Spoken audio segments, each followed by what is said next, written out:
Mes très chers compatriotes, l'heure est grave, raison pour laquelle je viens vers vous en ma qualité, premièrement des citoyens congolais comme vous, mais aussi et surtout de mon parti, mon très cher parti travailliste, où j'assume les fonctions de président urbain dans la ville de Likasi.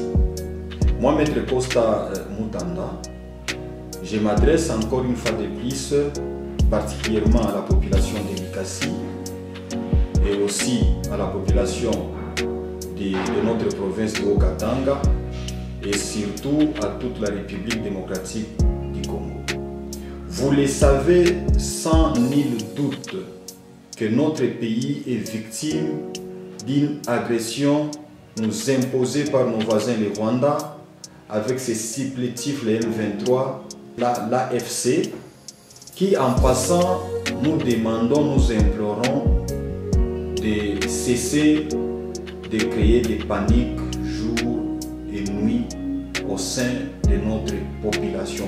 Cette guerre d'agression menace même l'existence de notre nation, car l'objectif ultime des prédateurs est non seulement de mettre la main sur nos richesses, de piller nos richesses, mais aussi et surtout leur objectif est d'obtenir la balkanisation de notre mère patrie. Avec l'unité, ces gens ne pourront jamais pénétrer dans notre province.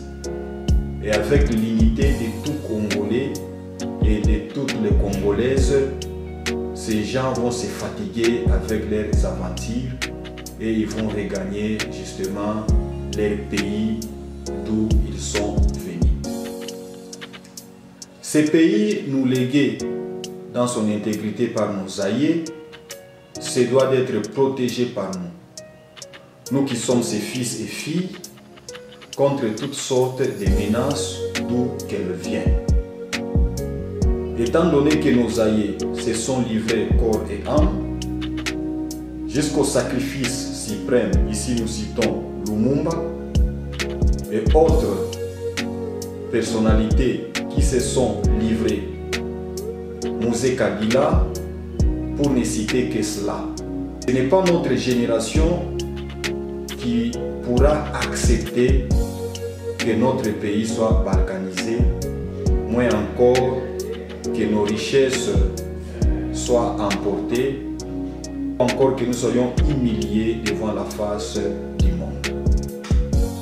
Très chers compatriotes, une véritable motivation pour moi de nous inviter à l'unisson et à la cohésion nationale pour défendre la mère patrie.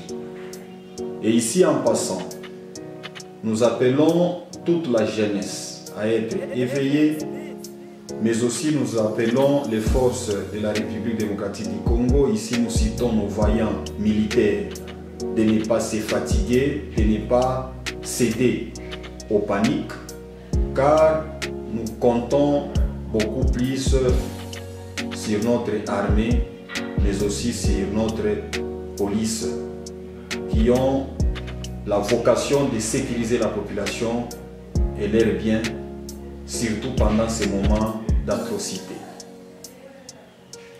30 années de guerre sans pardon, c'est trop et nous devons dire stop. Et à ce jour, nous, peuple de Likasi, en particulier, nous disons non à l'agression de l'Est. Nous disons non à l'agression, quelle que soit la motivation. Chaque jour qui passe, l'ennemi semble imposer à nos frères et sœurs, surtout ceux qui sont à l'Est, les atrocités les plus imaginables. Car plusieurs familles sont divisées, plusieurs maisons sont détruites, plusieurs femmes sont violées et mutilées à longueur de journée. Et pourtant, une partie de ceux qui viennent nous agresser se disent Congolais comme nous. Comment un Congolais peut venir tuer sa propre population qu'il est censé être dirigé demain? Et ici, nous disons que ces gens, quoi qu'ils soient Congolais, ils travaillent pour le compte de l'ennemi, nous ne les accepterons jamais. Et peuple congolais, très chers compatriotes, nous qui vivons au Katanga et à Likasi, nous ne participerons jamais et nous ne pouvons jamais épouser l'idée et la philosophie de Corneille Nangaa, pour les citer. Tout ça doit cesser et que l'ère d'une nouvelle génération pour l'émergence du Congo arrive.